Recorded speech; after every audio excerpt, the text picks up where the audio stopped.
how some shows, when discussing Japanese society, they present them as this gargled mess of incoherence? Like, the ideas that come from that country are so batshit crazy that they just don't make sense to anyone living outside of it. Like any good joke, there's always a little bit of truth behind it, and look no further than Dorohedoro for this truth. Where to begin?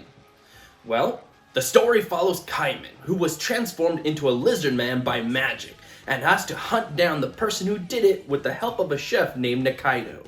The only problem is that Caiman is suffering from amnesia, so he doesn't remember who did this to him.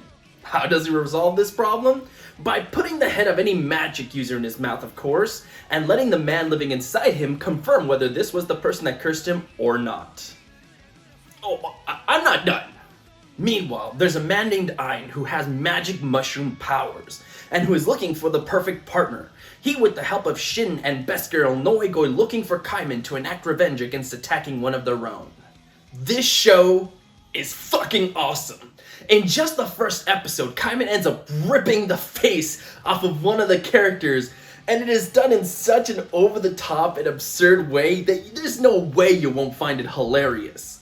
Honestly, if you're a fan of those over-the-top 80s and 90s action movies, you're really gonna like this show.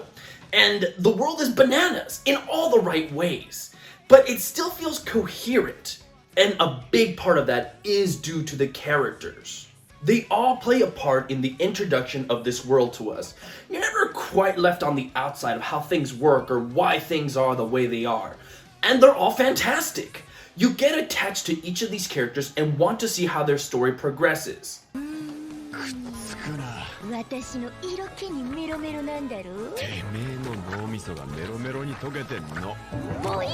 Well, almost everyone. There is the occasional annoying character, and all these characters really do have a central focus in the story, so prepare to be with them on the long journey.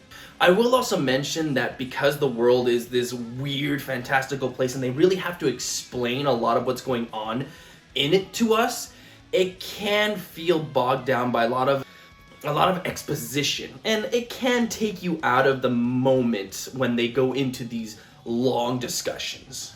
One other thing that I really do have to be harsh on, however, is the ending.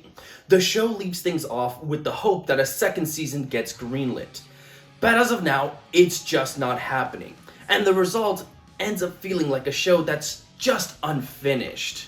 If they had just attempted to wrap up whatever it was that they were focused on right then and there, I might have been a bit more forgiving of it.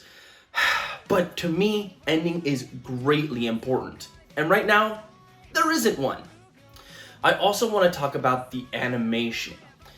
For me, when I first saw the promotion and the trailers for this anime, the animation, that CG, really looked unappealing. In fact, if it wasn't for so many people placing it on their most anticipated list, I might never have watched it. And then once you get into the groove of the show, you really don't pay it much mind, but I can understand people being hesitant on it, which is a shame. If there is one anime among the nominees of the anime of the year that really didn't get as much love as it should have, it's Dorohedoro. I would really like to see a second season, so if you were one of those people that really hesitated on it, I would really recommend giving it a shot. So with that said, I give Dorohedoro a 4 out of 5 with a recommendation to see it. If it just had an ending, I could have easily bumped it up to a 4.5. But as it currently stands, just know that there's not going to be a satisfying conclusion. And that's my review for the day. Whew, that one was great. And we're halfway done with the list, guys. Hopefully tomorrow's anime is just as magical. Like always, don't forget to stay safe out there, guys. And until my next video, have a good one.